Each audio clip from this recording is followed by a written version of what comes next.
you to Richard for inviting me here today to speak. Marketing is often getting outside your comfort zone. So today I'm going to be going through a couple of tips around LinkedIn and consistent branding and how to be really relevant and authentic with your audience. A little bit about Excelerate Marketing. I started the business 4 years ago. Thought that COVID was a great time to quit your job and start a company. Turns out it wasn't too bad of an idea. And we started the business and basically really started offering services as an outsourced CMO, as a fractional CMO to clients and advising them on their marketing strategy and so forth. And so our passion is really around creating and delivering those bespoke marketing strategies which enable businesses to think of their marketing differently, to connect with the right audience, and to do so through strategy and structure in a consistent way that delivers results. I was in marketing for about 10 years before starting my business, and what really inspired me was I worked in a couple of different financial services companies. I worked for a comparison website called Rate City, and then I worked for On Deck as a business loan provider, and that's where I was working with accountants and bookkeepers, and so just naturally utilised that experience when I started Excelerate. And we work with a lot of accounting firms and law firms in Sydney.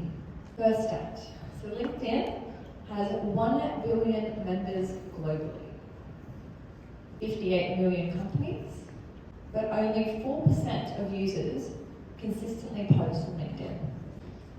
Companies with complete and active LinkedIn pages get 5 times more page views than those that don't.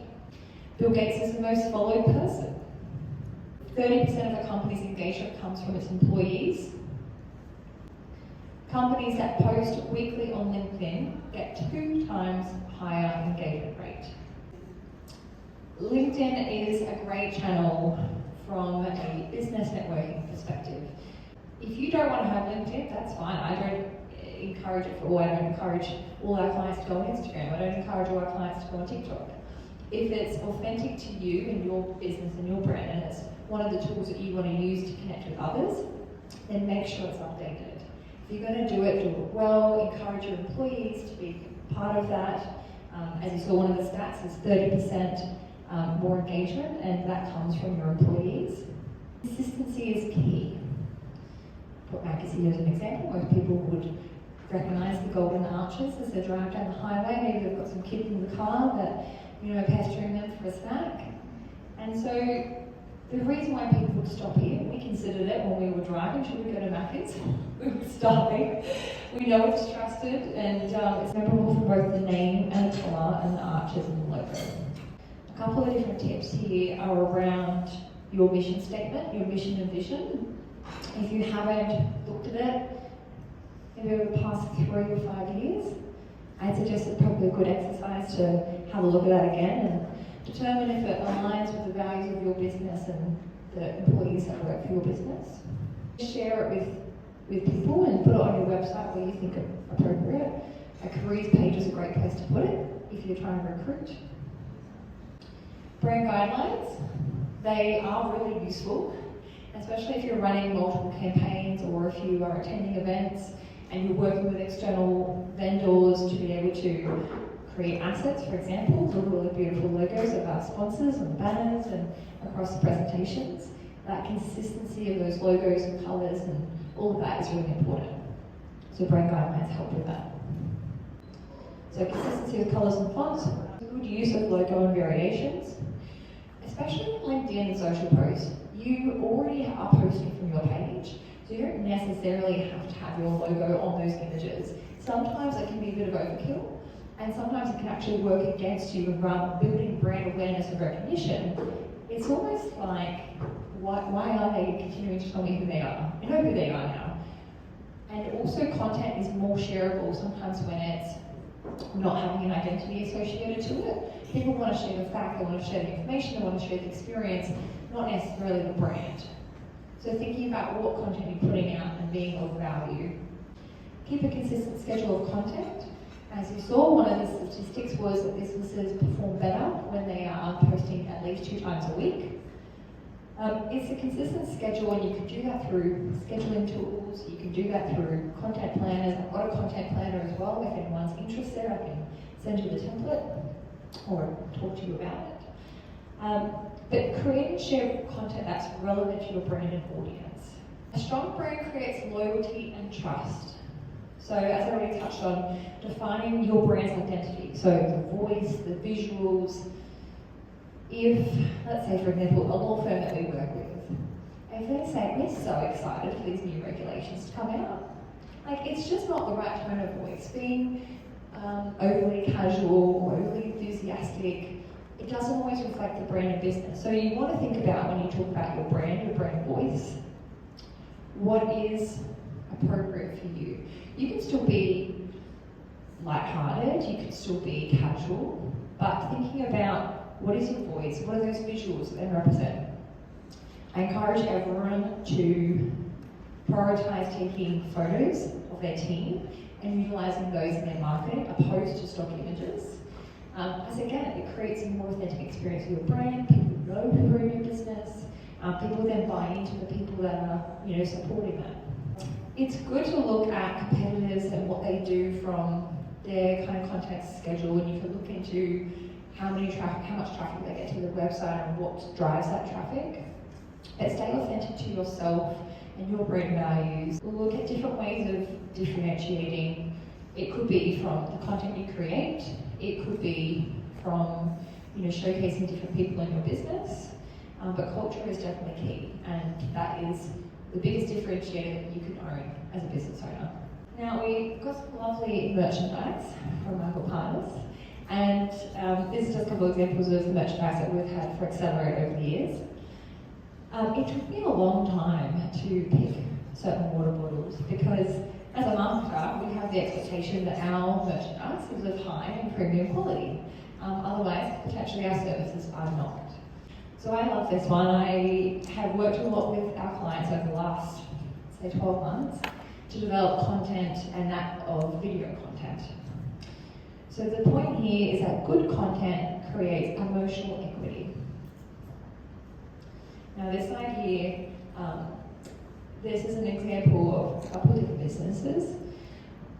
But you can see here that these posts are actually some of their best performing posts. And apart from a couple of balloons that are in the colour of the client and a couple of logos, there's not really much branding on these slides. But these posts far perform anything else because they demonstrate culture and people and capability. This one here is the Rotary Team Lunch. I did tell them to go get some balloons, so there was something that represented their brand, and also it was an important milestone. There was 6 years in business. So having that reminder there for the team also gets them to buy into that. Another one was a accounting firm we work with. They had some staff members partake in the Club Business Development Program. We've got some awards and some company retreats. It's being on the boat. Sometimes you find me on boats. And good content creates emotional equity. It demonstrates your brand and culture in no other way. Photos are good, videos are even better. Why storytelling is crucial for marketing success. So it helps you connect emotionally with your audience. It creates a memorable brand narrative, and it allows you to leave a story and a legacy. So a tip here is start by defining your brand's core values and weaving them into your story. Now I'll give you an example of an audit firm we worked with in Sydney. They had a couple of different aspects of their business. They were providing SMSF audits, external audits, internal audits, and they were growing their SMSF team, and they actually want to work with accounting firms to provide those audits. And the way that we demonstrated the fact that they offer that service and they had a growing team was that every time they brought someone into their business, and if they were coming into the SMSF team, we'd say, "We're so happy to welcome Matt. He's come with 5 years of experience. He's joined our growing SMSF team in Wagga or Sydney." And through that, we're demonstrating both the service that they offer, we're showcasing their staff member and the capability that they've got, and then we're creating a positive story, which isn't service-based. So it's telling the story and telling it in a hierarchy and telling it in a narrative. It's not just a post about someone starting in a business. It's about why they're starting and what they're coming into and what they're providing to that business. Okay, social media best practices for LinkedIn. So a couple of points here is around optimizing your LinkedIn profile. Your headline, your summary, potential keywords you want to have in your bio. It's a really easy exercise. It takes maybe 15 minutes to just, elevate that. Now I was creating a new website page for one of our clients, and I noticed that 3 of their senior employees didn't even have the business listed of where they work. So when we were sharing social posts, if someone was to look at that individual, it wasn't linked back to the organisation. Now, your LinkedIn page is your own personal page, and some businesses are putting some contract terms in place. Maybe Matthew, you know about this, but there's some contract terms around the use of social media and how they want employees to kind of manage that. What I would say is to just create a culture within your business around wanting to share their experience, providing them the assets. So if you want them to all have the same LinkedIn banner, create the banner, provide an example of how they can make their page look professional, provide them the tools and knowledge, and coach them along the journey of being able to do it. I also get asked, how do I like a post? Which post do I like? Which ones do I share? Again, creating a bit of a template and a bit of education around how they can engage on the platform if they want to engage is a great way to encourage that use. And the last point I've got here is just around connecting meaningfully. Like, put your hand up if you get spammed at least once a day with LinkedIn messages. Yeah, and who just deletes them? So there's lots of different tools and CRMs that plug into LinkedIn to allow you to mass message people. And as you can see, it doesn't resonate, it doesn't connect. And so when you do connect with someone, you can often leave a note. And I encourage you to do that and to reference how you met that person, and also in what exchange do you want to work with them, or how can you help them, or how can they help you. So connecting with people meaningfully, making reference to where you met them, and doing so in a strategic way, and something that also relates back to you. There's so many things that you can do. My number one piece of advice is to just make it look professional, and make it reflect the business that you work at and some of the experience, so that when someone finds you, they are able to see very quickly what you do and what you're all about. Now, on the same line of building your network, but thinking more so offline, in person, in forums like this. If you are going to events, and everyone here has travelled to the Philippines to be part of a conference and to network, it can be really scary to those that aren't as well versed in these environments to actually approach people at events and to talk to people.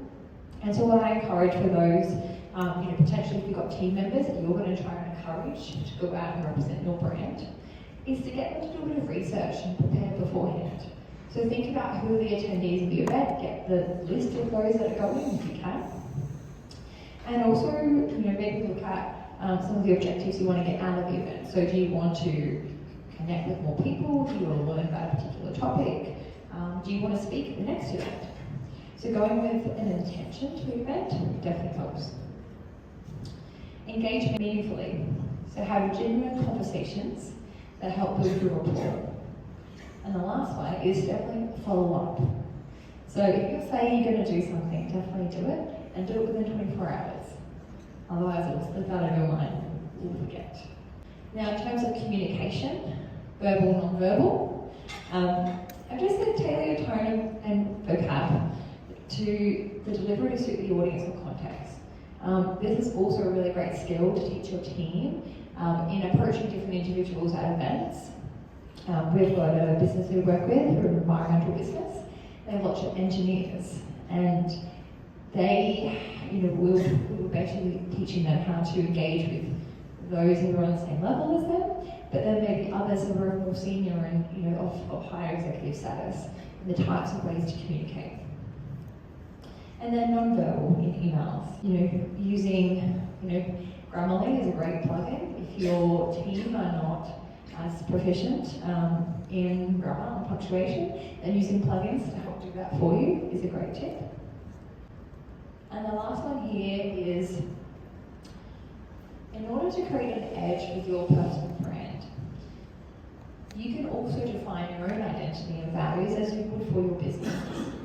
And so thinking about your passions, be that kayaking, or it could be cycling, and how does that weave into your personal brand and your profession and who you are today? How do you want to be perceived and what makes you unique? The second one is be authentic. So as Richard did today, sharing his journey. So what has his experience been? What has brought him to this point? And around a 10-year anniversary is a pretty appropriate story to be sharing. Authenticity builds trust and credibility. And the last one is deliver value, which I can 100% know that everyone in this room focuses on doing that for their clients. It's exceeding expectations by solving problems and addressing audience pain points through your product, your services, or your content. So sharing that and doing so in an authentic way and a consistent way, and it can be online or offline, but what you know, pass that knowledge to your teams and help bring them along the journey as well. And that's me. Thank you, Anne-Marie.